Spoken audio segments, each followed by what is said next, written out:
साथियों, आप सभी का सक्सेस विद विमल द्विवेदी में हार्दिक स्वागत है। तो यहाँ पर आदित्य प्रकाशन की हिंदी की क्लास चल रही per day, UP BEd special, UP लेखपाल स्पेशल, एटसेट्रा एटसेट्रा। जिस भी एग्ज़ाम में यूपी टेट हो गया, यूपी पी हो गया, कांस्टेबल हो गया, इस तरह के जितने भी एग्ज़ाम हैं, यूपी जो फॉरेस्ट गार्ड की वैकेंसी आई थी उसका एग्ज़ाम अभी तक नहीं करवाया गया था, वो हो गया आने वाला एग्ज़ाम। और सीपीओ में भी हिंदी आती है। तो जिन जिन एग्ज़ाम में हिंदी आती है उन सभी के लिए क्लास बहुत ही इंपॉर्टेंट है। तो एक चैप्टर हम लोग कंप्लीट कर चुके हैं वर्णमाला का। तो अब चल रहा है इस समय शब्द अर्थ वाक्य रचना। तो हिंदी तो अपनी है। अगर सारी क्लासेस आपने सक्सेस विद विमल द्विवेदी की अटेंड कर ली तो आपकी हिंदी 50 का अगर है तो 50 में 50 आपका टारगेट होना चाहिए। लेखपाल में 25 नंबर है तो 25 में 25 का टारगेट मार्क के चलेंगे, हम लोग 25 लेकर आएंगे। तो ये पार्ट 5 है। तो चलिए क्लास शुरू करते हैं। क्वेश्चन नंबर 62 61 तक कल हम लोगों ने कर लिए थे। इसकी प्लेलिस्ट मौजूद है, आप जाके प्लेलिस्ट में चेक कर सकते हैं। और ग्रामीण परिवेश की भी क्लासेस चल रही थी। जिन लोगों ने लेखपाल में फॉर्म भर दिया है या पीटी पास हैं वो जाके ग्रामीण परिवेश की क्लास डेली बेसिस पर ज्वाइन करें। तो डेली क्लासेस चलती हैं। क्वेश्चन है वाक्य में शब्दों का क्रम निर्धारित होता है, तो ये पद क्रम से निर्धारित होता है। क्वेश्चन नंबर 63 कहता है कि उद्देश्य और विधेय किसके अंग हैं, तो ये वाक्य के अंग हैं। क्वेश्चन नंबर 64 तेंदुलकर ने अपने एक ओवर में 5 छक्के लगाए, इस वाक्य में उद्देश्य क्या है, तो इस वाक्य में उद्देश्य है तेंदुलकर ने लगाए ना, तो ये उद्देश्य हो गया।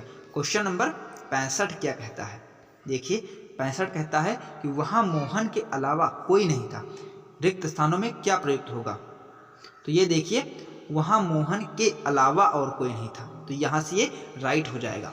क्वेश्चन नंबर 66 कहता है कि हमें सफलता मिलने तक प्रयास करना चाहिए, तो ये संबंध बोधक है कि जब तक सफलता ना मिले तब तक प्रयास करो, क्योंकि नौकरी तो हमें लेनी है, पीछे मुड़कर नहीं जाना है। इतनी दूर आए हैं तो नौकरी तो लेकर ही जाएंगे।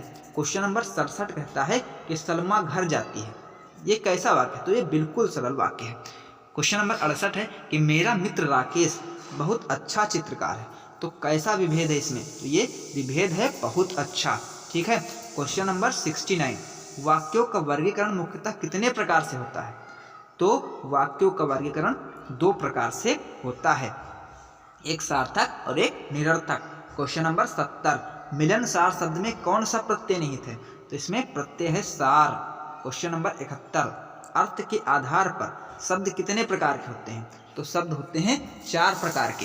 क्वेश्चन नंबर 72 अविकारी शब्द कौन से होते हैं, तो अविकारी शब्द अव्यय होता है। क्वेश्चन नंबर 73 उपसर्ग का प्रयोग होता है, तो ये बताया था हमने, उपसर्ग आगे लगता है और प्रत्यय पीछे लगता है, तो शब्द के आदि में, आदि का मतलब होता है शुरुआत, तो ये 73 का ए ऑप्शन राइट हो जाएगा। क्वेश्चन नंबर 74 मिठास शब्द में किस प्रत्यय का प्रयोग है, तो मिठास में आस का प्रत्यय लगा है, मिठ के बाद आस। क्वेश्चन नंबर 75 ईश्वर तुम्हें दीर्घायु दे, ईश्वर हमें नौकरी दे, ये सब किस प्रकार के वाक्य हैं, तो ये हैं इच्छावाचक वाक्य। क्वेश्चन नंबर जिन भी शब्दों से आशीर्वाद प्रकट हो वे सभी इच्छावाचक वाक्य कहलाते हैं। क्वेश्चन नंबर 76 है योग रूढ़ शब्द कौन सा है, तो जिन शब्दों में बहुब्रीहि समास आपको लगे वही है योग रूढ़। तो लंबा है उदर जिसका अर्थात लंबोदर यानी कि गणेश भगवान, तो यहाँ से ये राइट हो जाएगा। क्वेश्चन नंबर 77 इनमें से विकारी शब्द कौन सा है, तो विकारी शब्द है हाथी, हाथी विकारी शब्द है। क्वेश्चन नंबर 78 है निश्चयवाचक सर्वनाम कौन सा है, तो निश्चयवाचक सर्वनाम है यह, एक निश्चयवाचक सर्वनाम फिक्स है, यह है, तो यह निश्चयवाचक है। क्वेश्चन नंबर 79 कृदंत प्रत्यय किन शब्दों के साथ जुड़ते हैं, तो ये क्रिया के साथ जुड़ते हैं। क्वेश्चन नंबर 80 निम्नलिखित में से किस शब्द में एरा प्रत्यय नहीं है, तो देख लीजिए, तो इनमें से सब में है एरा प्रत्यय, इसमें भी, इसमें भी, इसमें भी, तो इसका डी ऑप्शन राइट हो जाएगा। क्वेश्चन नंबर 81 किस वाक्य में कर्म वाक्य है, तो ये कर्मवाच्य चिट्ठी भेजी गई, तो यहाँ से ये क्वेश्चन राइट हो जाएगा। तो आज के लिए इतना ही है, मिलते हैं कल की क्लास में, और डेली बेसिस पर क्लासेस चल रही हैं, तो आप सभी को पता है, आप जाके प्लेलिस्ट से सारी वीडियो देख सकते हैं, जिन्होंने पहले नहीं देखा था वो जाके आप वीडियो देख सकते हैं। तो चैनल पर नए हैं तो चैनल को सब्सक्राइब करना ना भूलें। Thank you.